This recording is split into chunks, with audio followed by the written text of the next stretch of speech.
Ici, c'était la grande noirceur, mais le monde découvrait Marilyn Monroe. Boris Vian publiait L'Arrache-Cœur. Et surtout, c'était la naissance de Franco Nuovo. Les espoirs les plus fous étaient permis. Bienvenue en 1953, chérie!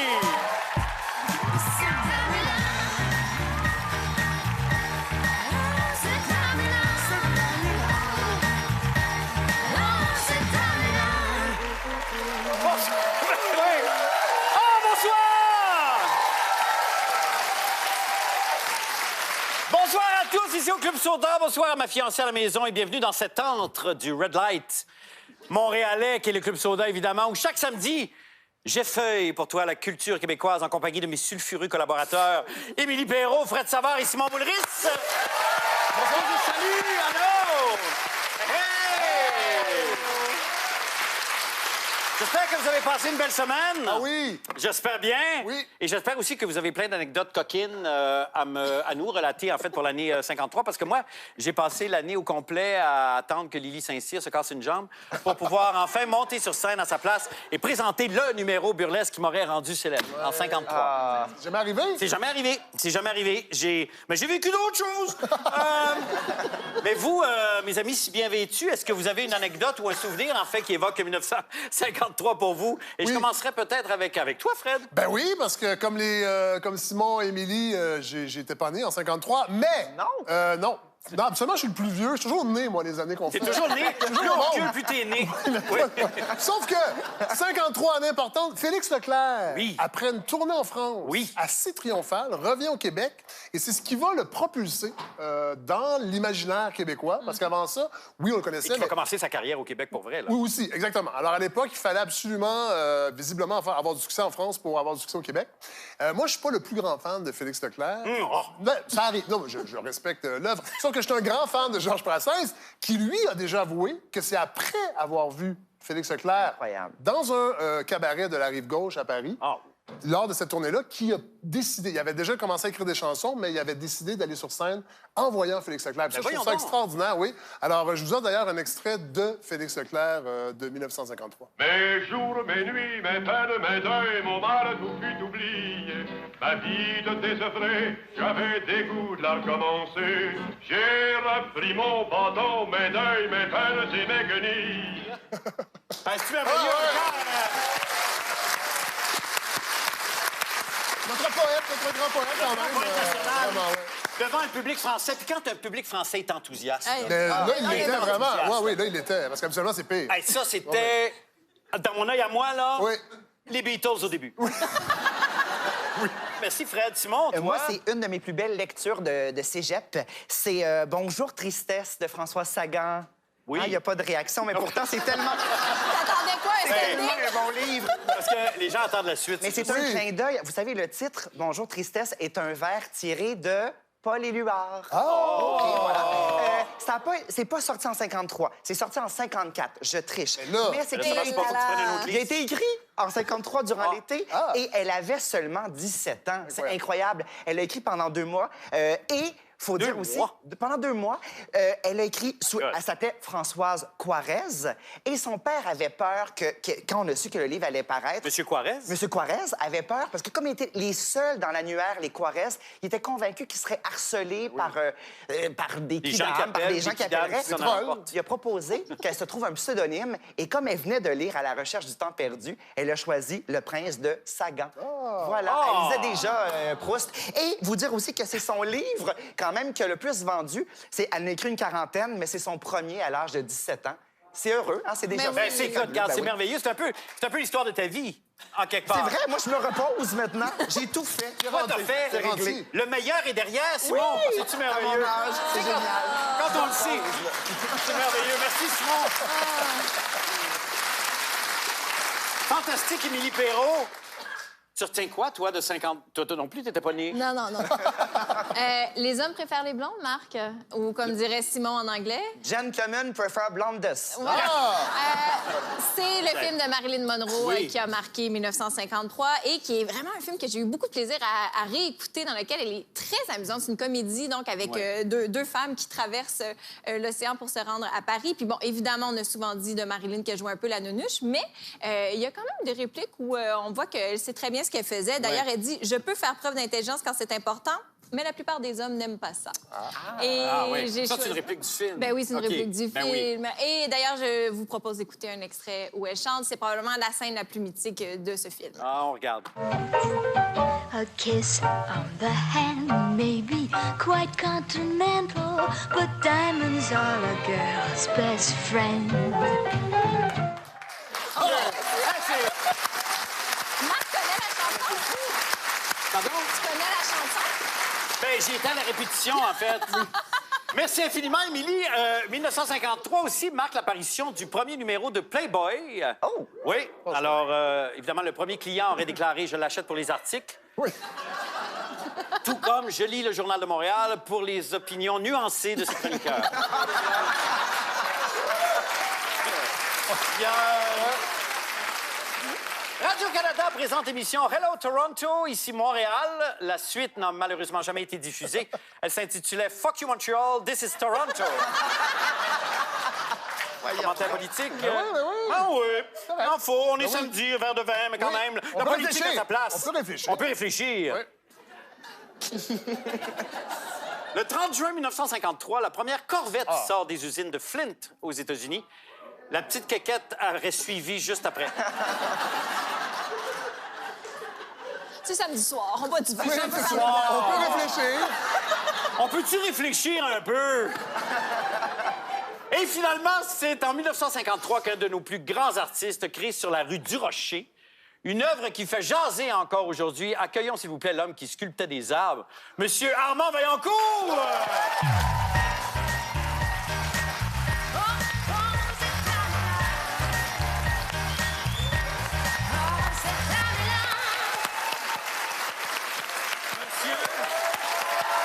Un peu de calme, s'il vous plaît, là. Ah non, je sais, mais c'est de l'amour pour vous, ça, Armand. C'est Ça, c'est dangereux, de l'amour, hein?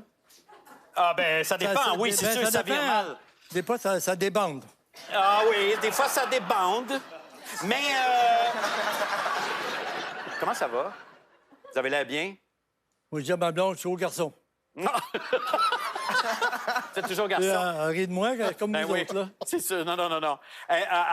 On parlait de 1953. Parlez-nous de l'arbre, finalement, l'arbre du rocher que vous avez sculpté. Ouais. Ça vous a pris 2 ans et demi. Vous êtes attaqué à un arbre comme ça qui était sur la rue sans demander la permission à personne. Puis du coup, sans le savoir, probablement, vous avez changé la topographie, l'histoire, le spectre de la culture Oui, mais pop. encore. Non, mais vraiment, vous avez fait œuvre utile et date utile dans l'évolution de l'art visuel au Québec en faisant cet arbre-là. Qu'est-ce qui vous a pris? Pourquoi vous avez décidé ça? Pourquoi avoir choisi cet arbre-là? Comment ça s'est passé? C'est pas tellement compliqué. Parce que moi, quand j'ai quitté la ferme en fin de 49, Oui. je suis allé à l'Université d'Ottawa. À un moment donné, j'ai commencé à voyager à travers l'Amérique. Et puis, j'ai rencontré à Saint-Benoît-du-Lac des gens que je connaissais pas dans le théâtre, là. Ah. Et puis, ils m'ont dit, « Oh, tu fais du dessin, toi? » Puis, ils m'ont dit, « Oh, c'est bon, tes dessins. Va donc, peut-être que tu devrais aller à l'École des beaux-arts. » OK. Je suis allé, mais j'étais comme beaucoup désappointé. Mais OK. Fait que là, vous êtes à l'École des beaux-arts. Et là, vous êtes en amour avec une femme? je suis pas en amour. Ah, bon. Laisse faire, la version d'amour. C'est juste... Un fling-fling. Non, c'est vrai, ça débande, ça, des fois. Ben, Puis- l'amour, C'est-à-dire une chose, on peut faire l'amour sans être en amour. Mais ça, Ben voyons donc. j'ai jamais cru Voyons ça. donc. Ça se peut pas. Ça, pour moi, là, no way. Moi, j'ai pas de contrat là, avec personne. Là. Oui, oui, non, c'est sûr. Mais je voudrais revenir à l'arbre. Parce que moi, je suis intrigué, pour vrai, à savoir qu'est-ce qui vous a pris contre toute autorité. J'étais Vous n'avez avec pas demandé un la... mannequin qui était là-bas, lui, ça t'on dit. Ça aurait pu être une autre. Alors, on descendait la rue du Rocher, puis c'était la nuit, peut-être 1h du matin, 2h du matin. Ben oui. Et puis, là, on m'a bécotait, là, puis tout à coup, je regarde l'arbre, je vois qu'il y avait une branche qui avait été coupée. Et là, je me suis informé. J'ai pas dit à Lisa ce qui se passait là, dans ma tête. Là. Fait que là, vous sculptez cet arbre-là sans demander la permission à personne. La police vous arrête. Oui, mais c'est la ville, on a dit que vous n'avez pas le droit de faire ça. Mais là, Rosemont Petite Patrie, on demandé à la ville de supporter le projet. Ils n'ont jamais voulu. Ça, c'est une à cause sculpture. qu'il y a non, mais c'est important. À Oui. cause du contrôle des comités qui ont c'est un art contrôlé. Mais moi, je suis contre ça, là. Ben oui, non, moi, non, je suis je comme... sais Hey, décolle le beau, là. Et tabarnak. Mais je suis pas capable, moi, d'arriver et me faire dire quoi faire. Vous avez jamais eu de subvention, ce que je trouve Ben, ne pas... incroyable. Ben, vous avez Ben, pas de bourse non plus. Mais c'est toujours. Pas de bourse? J'ai essayé quelques fois des comités. Ma blonde, Joanne, elle devait dire, ben, Armand, peut-être le prix Rio Pelle, je sais pas, Bordeaux, c'est des 50 000 par année, là. Mais jamais, allez, 2, 3 fois, j'ai dit, écoute, arrête de faire l'imbécile, là. Quand ils voient mon nom, ils freakent, là. Et c'est drôle, hein? C'est que moi qui ai toujours supporté les femmes toute ma vie pour l'égalité des sexes, pour l'engagement social, pour le respect. Moi, j'ai...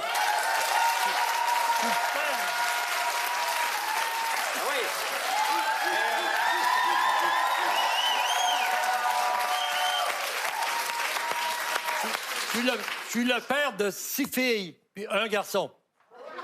Mais il n'y a personne qui va toucher à mes enfants, mes parents ou mes petits-enfants. OK. Ben, c'est une belle vie, As-tu ça. répondu à ta question? Non, c'est pas grave. Changez rien.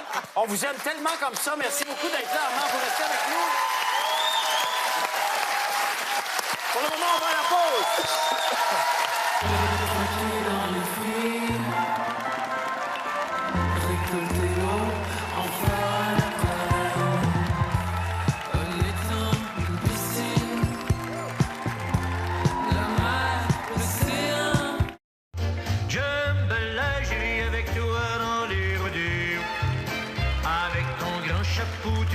Peu retour.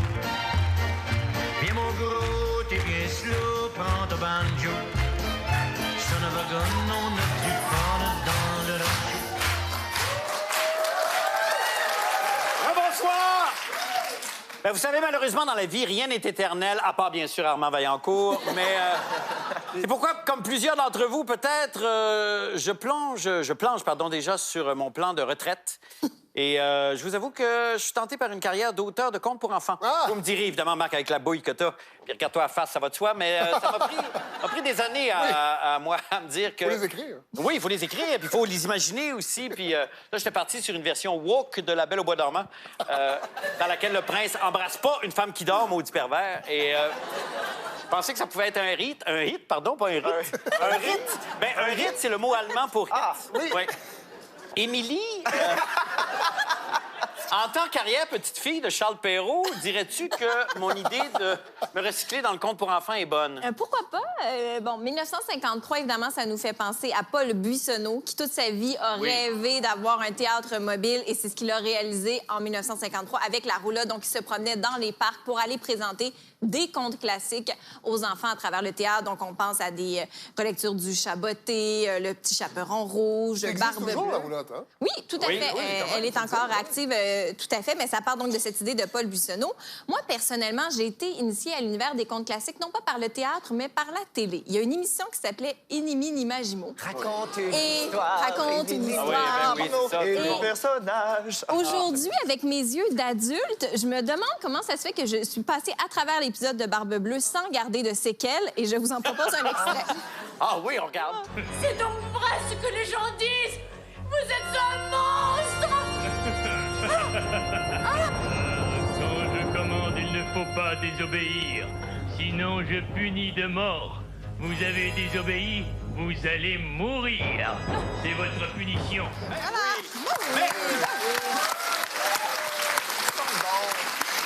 C'était bon. Attends, les gens, il y avait une bonne poigne, puis... Ça me semble approprié pour des enfants. Et là, j'ai décidé de faire un peu comme Fred. J'ai été inspirée par Fred qui, utilise son adolescent Ludo à des fins de sortie culturelle. Alors, j'ai décidé de faire des expériences sur mon fils. Je suis la maman d'un garçon de 4 ans. Oui. Et, je me suis dit, est-ce que c'est de mon devoir de lui partager le patrimoine des contes classiques? Il avait jamais lu un conte de Perrault? Pas Bleu? bien, bien. Pas vraiment. Et là, je me disais, avant d'y garrocher un Barbe Bleue, je peux quand même me poser la question, pourquoi le faire? Et j'ai trouvé un élément de réponse dans ce livre de Bruno Bettelheim qui s'appelle La psychanalyse des contes de fées. C'est un livre fascinant qui a été écrit en 1975. Et lui, ce qu'il dit, en fait, c'est que les contes de fées, c'est le meilleur élément pour s'adresser à la psyché des enfants. C'est très important de confronter les enfants, entre autres, à l'émotion de la peur. Il abuse un petit peu aux références du complexe d'Oedipe, mais sinon, c'est vraiment une lecture très intéressante. Et donc, ça m'a convaincue qu'il fallait que j'aille de l'avant avec mon enfant. OK. Et là, j'ai mis la main sur ce recueil, qui est comme un best-of des contes contes de Perrault, de Grimm et d'Andersen.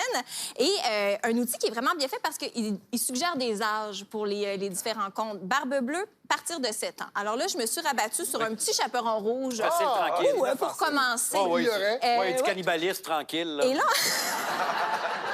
Ça me semblait approprié, encore une fois. Mais là, en lisant la version de mon arrière-arrière-grand-père, Perrault, je me suis rendu compte que c'est pas la fin que je connaissais, moi, dans la version du Petit Chaperon Rouge qu'on me racontait. Il y a un chasseur qui vient libérer l'enfant et la grand-mère.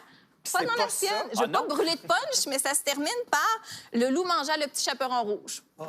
Fin de l'histoire. Formidable. Ben, Oui. ça arrive. Et, C'est plus punché. Oui. Oui. Ça ressemble à la vie. Voilà. Donc, j'ai fait la lecture à mon fils et j'ai enregistré ses réactions que je partage avec vous à l'instant. Oh, mon Dieu. Oh, c'est bien attachant. Et le tata est venu, hein? Ben ici, ils disent que ça se termine comme ça.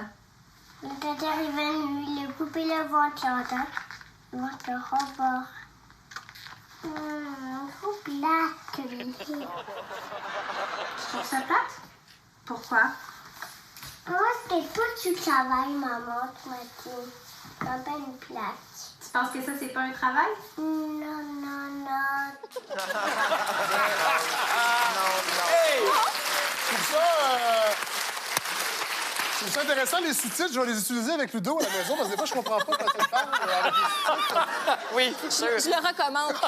Donc, après qu'il ait remis en question ma carrière de journaliste culturelle, j'ai dit, bon, je vais aller parler à une autre experte qui s'appelle Nadine Robert, qui est de la maison d'édition Le Lièvre de Mars. C'est Simon, en fait, qui m'avait parlé de cette éditrice. Et elle, c'est vraiment son projet, en fait, c'est de sauvegarder le patrimoine de ces contes-là. Parce qu'il faut le dire, on est dans une époque... Bon, je pense qu'il y a des choses intéressantes de revisiter certaines histoires, mais je trouve que des fois, on aseptise un peu des... Oui. Tu sais, on est beaucoup dans les trigger warnings, avertir les gens parce qu'il va y avoir des propos. Puis je trouve que nous, on est élevés avec un... Je dis pas que c'était mieux avant, mais je trouve ça intéressant quand même que tu parles de ça parce qu'il y a beaucoup de jeunes enfants, je pense, qu'on n'a plus accès à ces contes classiques parce qu'on revisite beaucoup les contes, on en crée des nouveaux qui sont plus soft, parce qu'on a peur. Oui. Ben oui, tout à fait. Puis c'est ce qu'elle me disait, Nadine Robert, ce qu'elle constate, c'est que depuis les 10-15 dernières années, on est vraiment en train de perdre un référent commun parce que c'est ça, les contes classiques. Oui. Ça nous permet d'avoir un référent commun. On se raconte les mêmes histoires. Et là, elle se rend compte qu'il y a une génération qui ne connaît pas ces histoires-là parce que depuis 10-15 ans, Simon écrit beaucoup de livres pour enfants. Ben oui, c'est ça. C'est que toute la bibliothèque livre jeunesse là, chez Renaud-Bré, c'est Simon Boulris. Mais c'est vrai que la création originale est tellement foisonnante. Puis moi, je peux être coupable. Je suis la première à raconter justement, à lire des livres de création originale à mon fils. Mais elle m'a recommandé cette relecture du Petit Chaperon Rouge qui est magnifique. Ça s'appelle Dans les yeux. Et la façon dont c'est fait, c'est que d'un côté, la page de gauche, c'est ce que le loup voit. Et la page de droite, c'est ce que voit le Petit Chaperon Rouge. Et Ah ouais. moi, quand je regardais ça, je me disais, est-ce que ça va être trop épeurant pour mon fils? Et non, pas du tout. Ça, c'est sa page préférée. Ah ouais. Bon, mais- là, on fera pas de psychanalyse en direct, là. Non, moi, je mais pense que il y a un univers intérieur assez riche. Oui? c'est une façon de le voir, mais c'est vraiment devenu son livre préféré. Et c'est vrai que je l'avais sous-estimé. Moi, quand j'ai reçu ça, je me dis, c'est trop épeurant pour lui, il y a 4 ans et demi. Et il adore ce livre-là. On le lit tous les soirs ensemble. Comme quoi, effectivement, il ne faut pas avoir peur de replonger dans ces contes-là. Et surtout, et là, je ne veux pas faire la morale, mais pour les parents qui ont des enfants, c'est tellement important ce moment-là de routine. Et pas juste parce que ça crée, évidemment, un rapprochement avec l'enfant, mais c'est comme si on avait une petite baguette magique à notre disposition. C'est une façon de stimuler les connexions à l'intérieur du cerveau, de prendre un moment où il regarde des images, où on raconte une histoire. C'est là vraiment où il est stimulé. Et en cette ère où on est tu sais, devant les écrans trop souvent, c'est vraiment un outil simple et efficace. Parfait. Alors, lancez-vous Pour quand créer une même. connexion. Puis, Armand, lisez-vous encore des contes? Non. Dans ma jeunesse, Oui. on avait les secrets de Dr. Morange, la fiancée du commando, les aventures de Madeleine et Pierre. Ah oui. Et des bandes dessinées comme ça, le gros loup méchant, puis tout ça fait. On vivait avec ça, nous. On va pas inventer l'histoire. Ben oui. Merci infiniment, Émilie. On s'en va à la pause. On est de retour avec Armand Vaillancourt. Restez avec nous.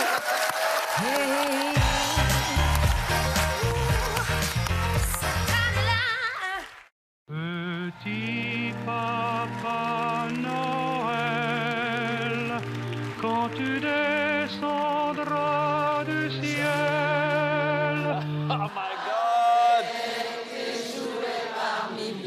Voyons. Ah ouais. N'oublie pas mon petit petits souliers. Eh oui. Tu la connais. Mais On la avant de partir, il faudra C'est Tino Rossi, en tout cas, qui a parti la Oui. ribambelle, le public. Oui. là. Mais moi, les chansons de Noël avant le 25 novembre... No way! Non, vraiment pas. Non, mais quand même, c'est une belle ritournelle. Pierre Armand continue à prendre des notes, je trouve ça formidable. Alors, Non, je peux-tu te parler de mon arbre de la rue du Rocher, là?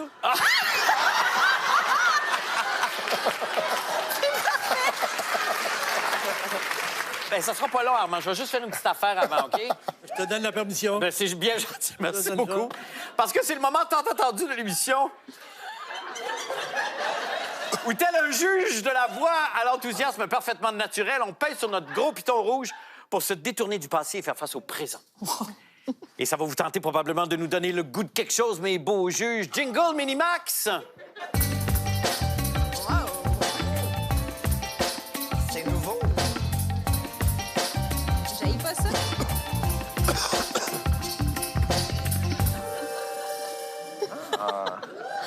Armand, il est pas sûr. Ça vous dit quoi comme jingle? Je me dirais absolument. Ben non, mais non plus. Puis je veux pas que ça me dise quelque chose. Non, non plus. Ça a l'air tellement plate, cette affaire-là. Ben non, mais... C'est un beau donne-moi le goût, ça. C'est un beau donne-moi le goût. Ça commence à me mettre mal parce que j'allais parler de vous, Armand. J'allais parler de... Moi, je commencerai par le film de John Bluin, un documentaire qui a été fait sur vous. Oui. Le documentaire s'appelle Vaillancourt, regarde si c'est beau. La première a eu lieu au Festival du Nouveau Cinéma et le film sort partout au Québec à compter du 29 novembre. On en a un court extrait qu'on va regarder tout de suite. Tu sais, si tu n'encourages pas la jeunesse, qu'est-ce qui te reste dans la vie? Hein? À louanger le capitalisme? Gang de requins pourris, chiens sales. Ça, c'est vrai. Absolument. Ben, on écoute, ouais. Je m'applaudis. Oui, certain. Merci infiniment, Armand. On va passer à Fred. Oui. Tout le temps que je peux m'en aller. Non, pas Non, encore. vous restez avec nous. Vous restez là. Ouais, vous restez là, ça sera pas Ça long. me mélange, là. Oui, je sais. Prends à Je sortir, dis merci, là. mais non, vous restez avec nous toute OK. l'émission. OK. Ah oui, ça se termine le 6 décembre. Fred, excuse-moi, oui, pour ton donne-moi le goût. À Oui, toi. moi, je vous donne le goût d'aller au théâtre. Christian Lapointe, metteur en scène, qui fait toujours des projets assez particuliers. Et là, il a décidé, il s'est rendu compte que le Québec n'avait pas de constitution. Alors, il a rassemblé les citoyens. Tout ça dans une démarche théâtrale.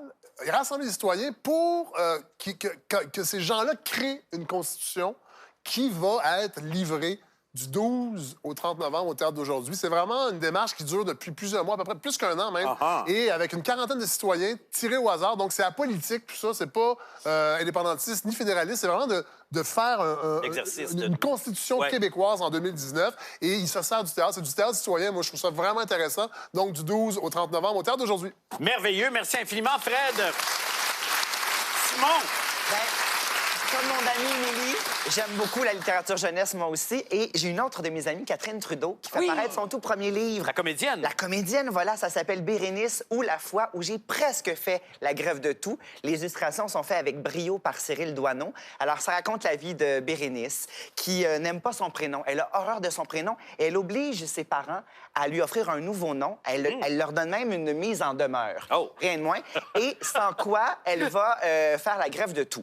Alors, en fait, c'est un hommage à Régent Ducharme parce que la mère va la pister sur la trace de Régent Ducharme.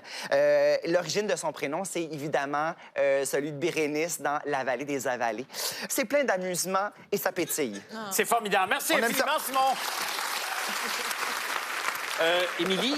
Moi, je vais vous donner le goût du dernier album des Cowboys fringants, Les Antipodes, mais je veux surtout profiter de cette tribune-là, en fait, pour rendre hommage à l'auteur-compositeur Jean-François Posé, qui écrit donc toutes les chansons des Cowboys fringants et qui, sur ce 10e album-là, signe, je crois, sa plus belle chanson, qui est L'Amérique pleure. Il y a tout dans cette chanson-là, Marc. C'est l'histoire d'un camionneur qui rentre au Québec en partant de la Floride, mais il y a tous les problèmes de l'Amérique qui sont résumés dans cette chanson-là. Il y a la mélancolie dans la voix de Carl Tremblay, le chanteur, il y a de l'harmonica, et il y a même quand même une petite touche d'espoir avec le magnifique vidéoclip. Je vous propose d'écouter un extrait de L'Amérique pleure. Ah oui. C'est si triste que des fois, quand je rentre à la maison et que je parque mon vieux camion, je vois toute l'Amérique qui pleure dans mon rétroviseur. Ah, c'est beau. Oui.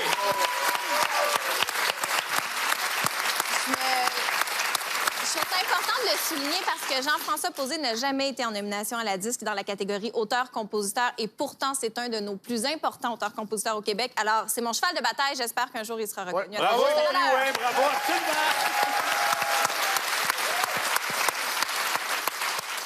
Eh bien là, moi, c'est vrai. Là, j'arrête pas d'écouter Grandeur Mature, le nouvel album d'Émile Bilodeau.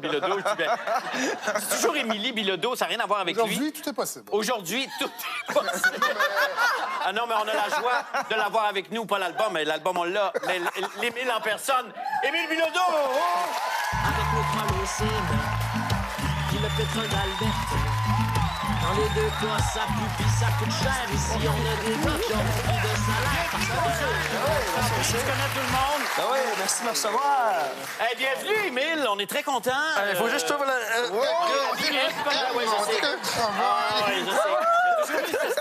On dit que je tourne ma veste. Hey, vous êtes très, très physiques tous les deux.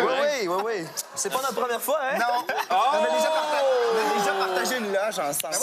Ben là, tout se sait. Mais je me sens à la maison. Ben oui, t'es vraiment à la maison. On est content de te recevoir. Est-ce que vous connaissez Armand Vaillancourt, Émile Bilodeau, évidemment? Notre première date, c'était à la levée du drapeau pour le 24 juin dernier. Québec. À Québec, c'est ça? OK. On parlait de 53, de la force qu'a eu Armand de sortir du cadre, là, de réinventer quelque chose plus ou moins consciemment. Est-ce que tu as l'impression, toi, que tu arrives à sortir du cadre et de t'amener ailleurs ou en tout cas, moi, je pense jouer les règles un peu? Je vais le faire autrement. Je pense la chanson que vous avez mis, mon extrait Candy, c'est une chanson qui a vraiment une formule radiophonique. Alors moi, je chante à pieds joints pour cette créativité-là, je te dirais, démarche artistique que j'ai prise. C'était vraiment de foncer dans une formule radiophonique puis d'insérer plein de messages dedans. Dans Candy, on parle du salaire des sénateurs. On met un peu en question un peu la symbolique. On parle aussi de la santé du français au Canada. On parle aussi des subventions. Un petit clin d'œil à Bombardier qui prend la subvention puis qui renvoie du monde.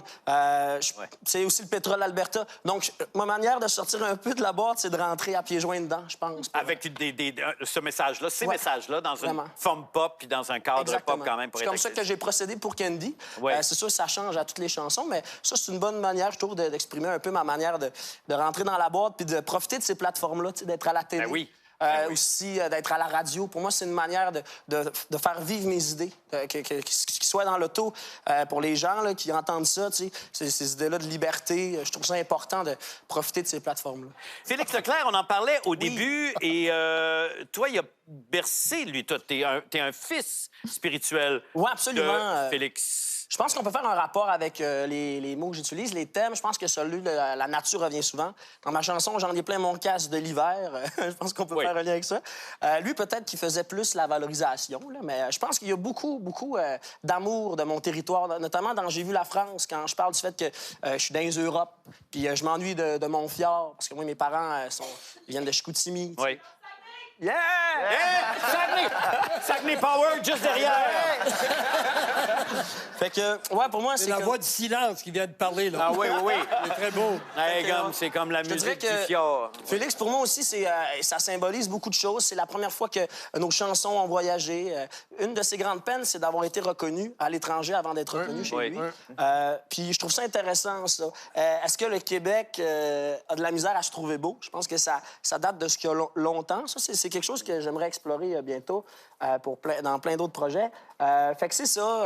On sent le nationalisme. Dans ton nom, il y a une chanson souverainiste aussi. Un clin d'œil à Falardeau. Vous avez fait une... Ben oui. Puis, mais ça prend beaucoup de courage parce que ça prend tellement de temps avant qu'on arrive à notre rêve. Moi, j'ai marqué dans ma sculpture que c'est là pour des centaines d'années. Là. Oui.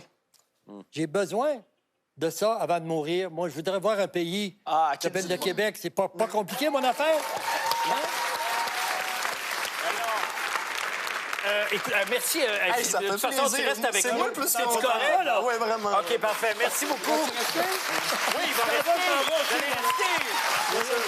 On revient tout de suite après la pause. Restez là.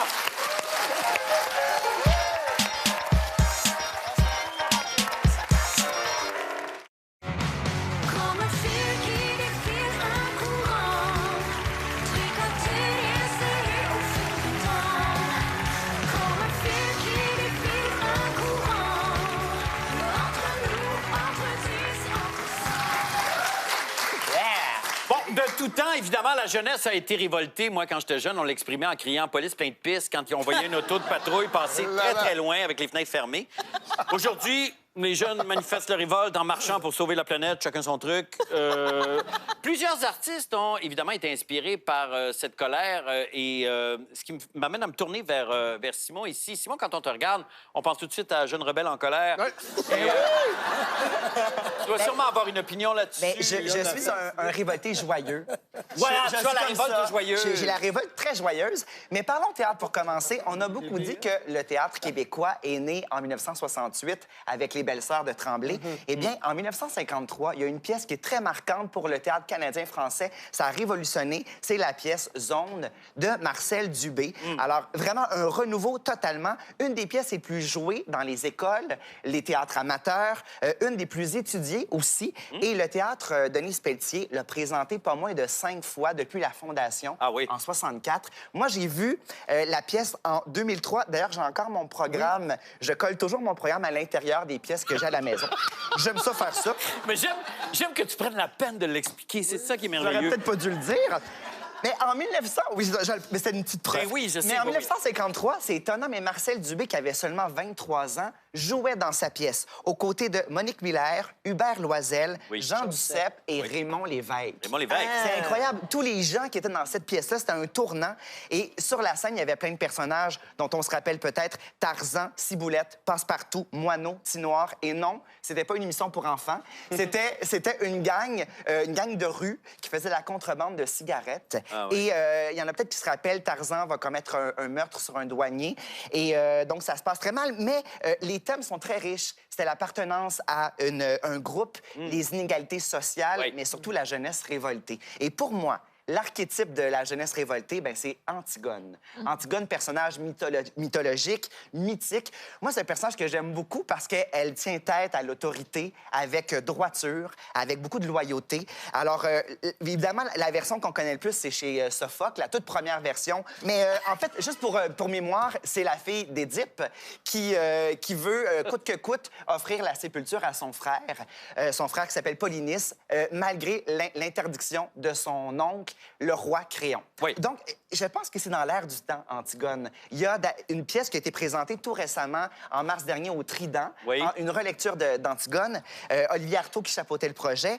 Mais il y a surtout un film qui va paraître le 8 novembre prochain, qui s'appelle justement Antigone. C'est un film de Sophie de Raspe et c'est son film qui va représenter le Canada aux Oscars pour le film étranger. Si tout va bien, on espère qu'il va se faufiler. Bravo! Et Marc, j'ai eu la chance de voir le film et c'est vraiment puissant. Beaucoup grâce à l'actrice qui joue Antigone. Alors, ça raconte quoi? Bien, c'est l'histoire d'Antigone, justement, qui est une adolescente immigrée de l'Algérie et elle a un parcours sans faille, une première de classe et il va arriver un incident très, très tragique. Son frère va se faire tuer par un policier. Et l'autre frère va aller en prison. Et donc, elle va tout faire pour le faire sortir de la prison. Donc, elle va verser dans la criminalité parce qu'elle est justement très droite. Donc, elle affronte l'autorité et elle va gagner l'adhésion de tous les jeunes qui sont sur les réseaux sociaux. Et pour moi, c'est une des parties les plus intéressantes du film. Il y a, par superposition, on voit comme si c'était le cœur grec qui était incarné par les réseaux sociaux qui s'ajoutent de façon, tu sais, comme des comme des graffitis dans le film. C'est comme si la forme se modernisait, mais le fond reste le même. Exactement. Parce qu'elle est vraiment partie de Sophocle. C'était vraiment ça son idée de départ. Et l'autre étincelle, peut-être qu'il y en a qui vont s'en rappeler, c'est le fait divers terrible. En 2008, c'était à Montréal-Nord. Alors, c'est Freddy Villanueva et son frère. Donc, c'est son étincelle de départ. Elle a vu une entrevue avec sa sœur, avec leur sœur à la télévision, puis elle a fait « Oh mon Dieu! » Elle a réouvert Antigone d'Anouilh et elle a écrit, donc, ce film très, très intéressant. Et j'aimerais juste qu'on ait un extrait avec, juste la nommer parce qu'elle est grandiose. Naïma Ricci. Qui est la comédienne qui joue La Antigone. comédienne qui joue Antigone. Regardez son regard qui est d'une profondeur exceptionnelle. Vraiment, j'ai rarement vu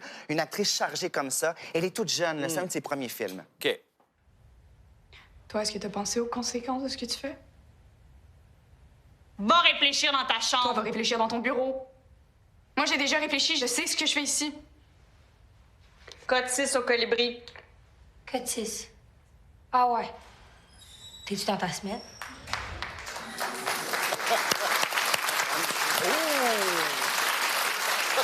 Oui.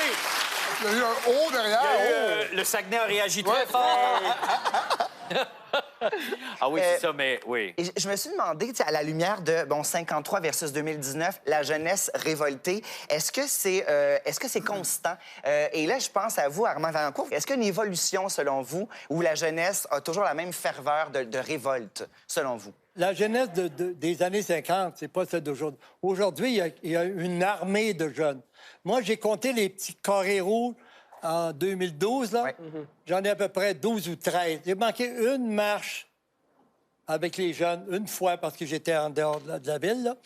Puis les petits carreaux, là, je suis allé à la première marche avec les jeunes du vendredi après-midi. Oui. C'est magnifique. Les jeunes du primaire et du secondaire Ben oui, mais qui manifestent pour merveilleux. l'environnement. C'est du gâteau, là, mais biologique, là, tu sais. Oui. Ils veulent, mais pourquoi qu'on les tue en chemin avec des charrettes puis des couillards, puis d'autres aussi, des couillons aussi, là, un peu partout? C'est parce qu'on a peur que ça change. Ouais. Il faut provoquer le changement. Effectivement. Et moi, je suis bien là pour... Vous êtes formidable. J'ai l'impression que vous avez cultivé votre rage, votre révolte est toujours nourrie encore aujourd'hui. On a souvent l'impression que c'est l'apanage des jeunes, que ça leur appartient. Et j'avais posé la question à Sophie de Raspe, est-ce que c'est le lot des jeunes, surtout la révolte? Puis elle me disait... Surtout, oui, pour elle, parce que l'ado est en construction et il n'est pas dans la protection de ses acquis. Hein, tout est possible. En fait, il réalise que tout n'est pas possible à ce moment-là. Et donc, il n'y a pas encore de responsabilité. Et souvent, les idéaux sont plus... on les regarde de façon plus frontale. Et les nuances vont venir parfois par la suite. Ouais. Mais pas toujours. Je pense, j'ai trouvé ça très beau de voir Jane Fonda tout récemment se faire arrêter lors d'une manifestation. Alors, ce n'est pas que... Puis je pense aussi que la délinquance, ça s'apprend. Parce que moi, j'ai été un enfant très sage et j'ai appris à me révolter, mais sur le tard. Là, je suis très révolté présentement. Ah, oui, je sais. La jeunesse révoltée s'incarne aussi présentement sur scène. Il y a une pièce qui s'appelle Antioche de Sarah Berthiaume qui se promène un peu partout en tournée. La pièce a été présentée cet été à Avignon, qui a récolté un immense succès. Et ça met en scène, entre autres, Jade, qui est une ado qui est révoltée, qui vient elle aussi d'Algérie. Et sa mère vient d'Algérie. Et donc, elle questionne d'où vient cette révolte-là qui l'habite. Et il y a Antigone qui débarque sur scène. Donc, une Antigone fantasmée. Il y a beaucoup d'humour et je vous invite à aller voir un extrait pour entendre la langue jouissive de Sarah Berthiaume. OK, on écoute. Mais qu'est-ce que je fais pour qu'on me traite ainsi? Je m'appelle Antigone. Ai-je attenté à la justice des dieux? Je suis morte, emmurée vivante dans une tragédie écrite il y a 2500 ans. Jade!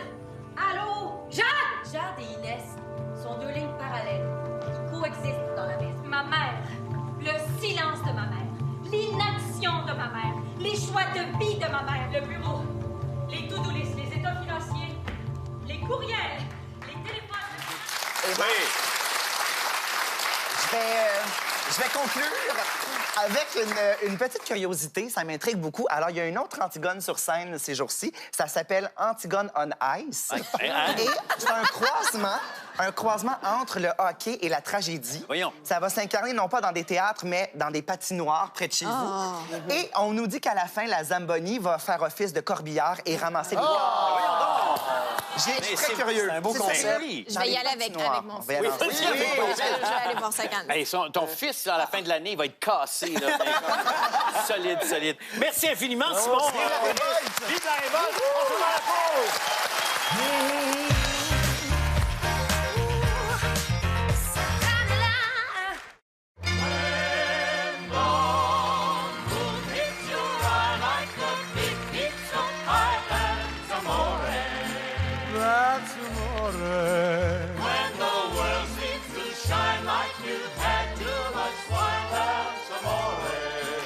Eh oui. On est de retour. Toujours avec nos invités Armand et Émile. Et 1953, évidemment, je le rappelle, juste avant qu'on continue, c'était aussi le couronnement de la reine Élisabeth II. Ah oui! Qui, oui, est sur le trône depuis 1953, depuis tout ce temps-là, mais qui est, contrairement à ce qu'on pourrait croire, est une femme très accessible, Fred. Oui. Et la preuve, c'est que, oui, vraiment, elle est avec nous ce soir. Ah! Ben voyons donc! En direct, oui! Du palais de Buckingham. Votre Majesté, bonsoir. Je ne sais pas si vous m'entendez bien. Monsieur Labrèche, bonsoir. Ah, bonsoir à son Altesse royale, le prince Philippe. Un petit dodo, Marc. OK. J'aimerais dire que c'est vraiment un honneur. Oh, cut to the fucking chase. La brèche, j'ai 93 ans, câlisse. J'ai pas rien que ça à faire. OK. Qu'est-ce que tu veux savoir? Ben, alors, en 53, c'était l'année de votre couronnement. C'est bien ça. Je me rappelle pas de grand-chose, Marc. Philippe et moi, on a passé 53 sur le couch à binge-watcher La Famille Plouf. Ah oui, hein? Si c'était pas ça, on est en train de swinguer en écoutant Jambalaya de Willy Lamont. OK, vous êtes vraiment une fan de culture québécoise, Sa Majesté. En 1953, j'ai même voyagé clandestinement dans un bar de gin pour me rendre chez vous voir Lily Saint-Cyr performer. Oui. Armand Vaillancourt était là.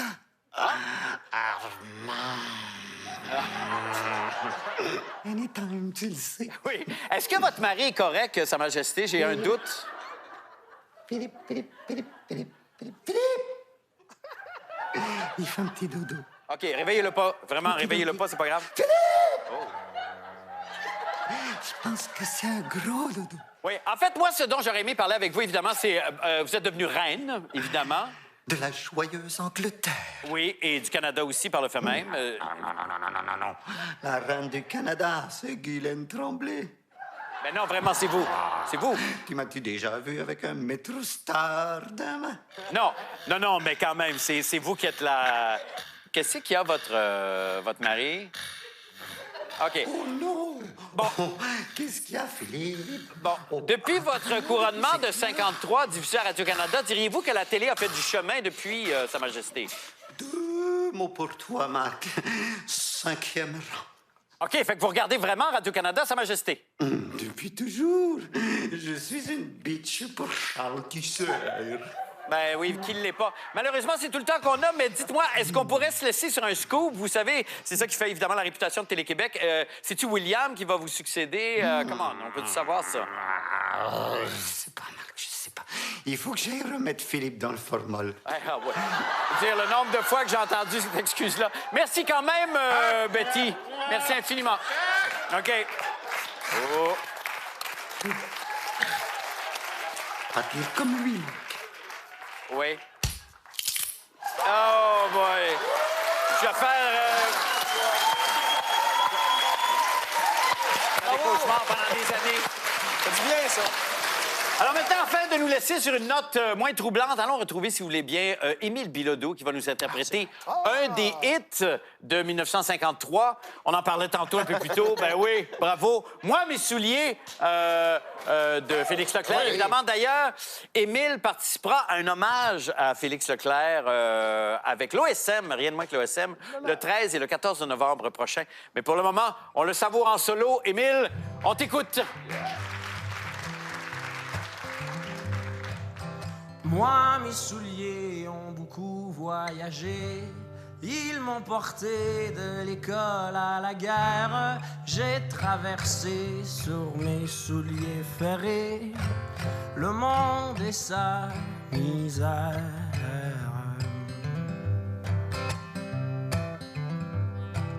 Moi, mes souliers ont passé dans les prés. Moi, mes souliers ont piétiné la lune. Puis mes souliers ont couché chez les fées et fait danser plus d'une. Sur mes souliers, y a de l'eau, des rochers, de la boue des champs et des fleurs de femmes. Je peux dire qu'ils ont respecté le curé, le pays, le bon Dieu et l'âme. Tous les souliers qui bougent dans les cités, souliers de gueux et souliers de reine, un jour cesseront d'user les planchers, peut-être cette semaine. J'aimerais beaucoup de ces chansons-là jouer à mes funérailles. Yeah! Merci! Émile Bilodeau! Merci infiniment, Émile! Merci tout le monde! Merci Armand! Là, c'est vrai! C'est vrai, là? Oui! Puis je vous souhaite l'éternité, monsieur. À la semaine prochaine. Bye-bye.